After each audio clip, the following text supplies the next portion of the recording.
Hello survivors and welcome to another video. As you can see, we are playing Soulstone Survivors today and we are on the Spell Blade. Now what we actually have for you here is an extremely strong build that revolves around Vulnerability and Exposed, as well as Arcane Only skills. Now obviously Arcane is extremely strong and Exposed and Vulnerability are extremely strong. So Vulnerability we're getting from Slash, so we are using his first weapon that comes with Slash for free, so we don't have to go around looking for it. It deals Vulnerability, which increases direct damage taken by up to 30%. And bonus is proportional to the damage caused by each attack, and it's multiplied by 2 on critical strikes, which also brings us to having 80% critical strike chance, just because we haven't really received a lot of crit chance this run. Then we've got Radiant Light, which is a constant beam of exposed being applied onto enemies. It is only 20% exposed, but it is exposed nonetheless, and with a low enough cooldown it is up all the time, so it really helps having the exposed on with every single hit. Then we've got Arcane Power to increase the multicast modifiers that we gain. Arcane Blade, so that the stacks of Vulnerable and Exposed are then it deals increased damage based on the stacks, so fantastic. We got 350% damage modifier on the Arcane Blade. We then got Arcane Assault, which has a vulnerability of 200%. It also has a really nice damage amount on hits, so really nice skill to have as well. That vulnerability of 200% is huge, but we take Slash because of its low cooldown as well. And then we've just got Arcane Conjuration. Personally, there are 2 other options here. The first option is the Arcane Orb, a very strong option over there because of the projectiles. There are actually 3 options. The one is Arcane Orb, which we just mentioned. There's Arcane Overload, which isn't as good as Arcane Orb in terms of how many times it hits the enemy and things like that, but it does have an 80% chance of not 80% chance, an 80% increased damage with Exposed. And then there is Arcane Shield, which would be my go-to for the defenses. So those are your options. The 6th skill is a filler. Personally, I would go for Arcane Shield. I have not found it, unfortunately, but we do have the skill mastery Arcane. Other runes, we go for Multicast Mastery, Generalist, Critical Mastery, and then Executioner. So let's show you what Overlord Cycle 2 on Curse, Max Curse looks like. With this build, we are actually unfortunately going to turn graphics right down. Well, not yet, because the Arcane Conjuration does cause a slight lag when there are a lot of enemies on the screen because of its area and the amount of projectiles that it causes. The Arcane Orb will do the same thing just because of the amount of projectiles that they cause on screen. And then so personally, like I was saying, Arcane Shield would be a go-to just because of the defenses. So if you do see it, I would take it as the 6th skill, but having our swing skills and thrust skills really do help a lot. Also, Radiant Light is a thrust skill, which I never really took notice of until now, because I was randomly getting like area of effect and damage to thrust, and I was like, hang on a second, and it turned out Radiant Light is also thrust, so it fits right into this build. And as you can see, we do just annihilate everything.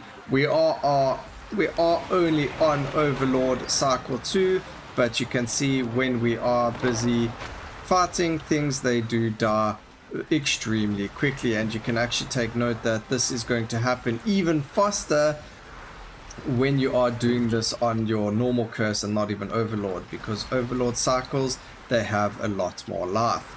Now please also note, I'll do it quickly now, things to look out for is 1, critical strike chance, 2, exposed weakness, very strong for the build, obviously, to stack as many stacks of exposed. Then also going for doomed to daze, which just helps with the critical mastery, and hypothermia, which increases all damage as well because of the slow to fragility. So all those are very, very good to go for. We don't have impending doom, unfortunately, doom to daze, but if we do see it, we do definitely take it. So we're going to take a frailty over here, and then we're just going to work on more multicast. We don't need more area of effect, so we're going to look at multicast and just flat damage for all of the other skills. I do have the skills still active because I am still looking for the arcane shield, and hopefully it will just randomly pop up for us, and that would be fantastic. So again, like I said, we do have enough area of effect currently, so we are going to be looking for damage as well as cast frequency. Now, the other option that you could have gone for instead of Arcane Blade would have been Arcane Mace, but the thing that I've seen is Arcane Blade, actually the base damage and the damage of this per stack is 5 times higher than that of Arcane Mace. Now, the only thing is damage is multiplied by 3 on critical strikes, but because this is already 5 times stronger, and the only reason I say that is I've had both of them with the exact same damage modifiers, and Arcane Blade did 5 times more damage. Not 5 times more damage because of the crit chance, but you know, just the base is 5 times stronger. So Arcane Blade in the end is just a stronger skill to use, personally. Numbers don't lie, and even on the last run that I tried to do with this, when I had Arcane Blade and Arcane Mace, even though their damage numbers were the same, Arcane Blade did 22 million where Arcane Mace only did 12 million. No, sorry, it was 15 million. So there really is a damage number discrepancy over there, obviously. And even though they had the same amount of damage modifiers and everything else like that, the Arcane Blade is a stronger skill to go for. So as you can see, even when the bosses are all over the place, we can just destroy them, and this build is fantastic. But it does lack the defense, and that is what the Arcane Shield will be for. So, you know, you're not going to end up losing a random life here and there. We are going to... Ooh, Impending Doom. Very, very good. Very huge over there. So multicast, fantastic. Damage. Again, we still... Hopefully we can get it. It is in the cards there. It is very, very possible. The cooldown is 12 seconds. Its duration is 14 seconds. So we don't need cast speed over there. We can go multicast here. Some crit damage. Flat damage. Multicast, and we're gonna go for some damage for lasting. I am gonna turn down the graphics now all the way. We are getting quite a lag from that arcane conjuration, so we don't really want to keep that happening. And also, things do get hectic in the higher overlords with area of effects and the attack speed of the bosses as well as the enemies.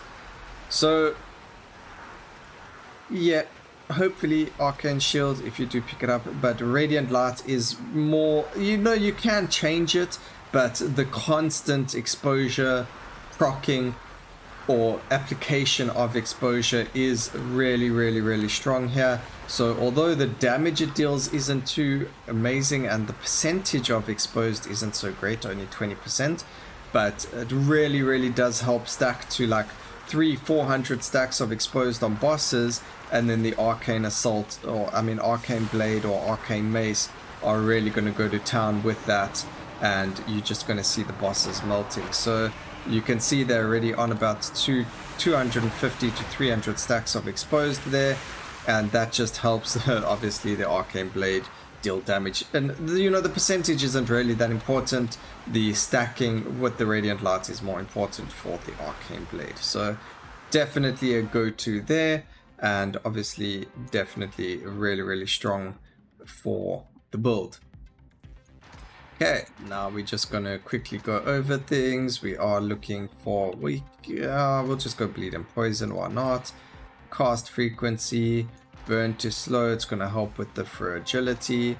damage, and we don't actually need another swift. We've already got 3 of them, so we're just going to go for more damage or cast frequency over there. So very, very nice. We are on again a second overlord cycle, so we actually have 6 bosses per cycle, which is really cool. Very interesting to see how quickly we can kill the bosses and the run. But again, this is probably one of my favorite new builds out there. If you did want to land up making sure you got Arcane Shield, which would save you in an instance like that, you can obviously make sure that you run reroll mastery instead of something like Generalist and Executioner. But I think Executioner is a given because of how many stacks of negative debuffs you cause. So definitely do a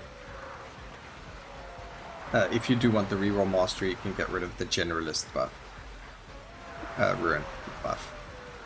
Alright, so you can see how crazy it can get. That is again why you need Arcane Shield if possible.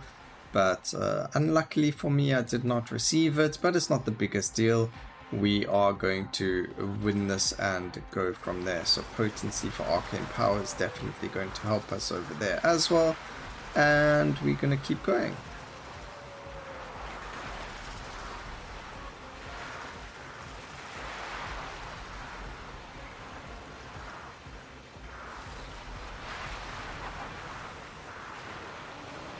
Alright, we do need to just make sure we're a bit careful with the bosses. We don't want to just take unnecessary damage like we did last time and die. But as you can see, as we look at them and get a bit close to them, they are instantly killed. So unfortunately, no Arcane Shield for us. But as you can see, with 500% damage modifiers, the Arcane Blade just outshines any other skills in this build. So look at that damage, just as a good example. 812 million damage on Arcane Blade. So very, very, very strong skill, and much, much stronger personally than Arcane Mace, which everyone has been saying is amazing. So I hope you guys enjoyed the video. This was the build. Unfortunately, we couldn't get the Arcane Shield, but like I said, you can substitute it for 3 other skills if you wanted. That's Arcane Conjuration, Arcane Orb, or Arcane Overload. But I hope you enjoyed the video. Please remember to like, comment, and subscribe down below. And always remember, keep safe, survivors. Until next time, cheers.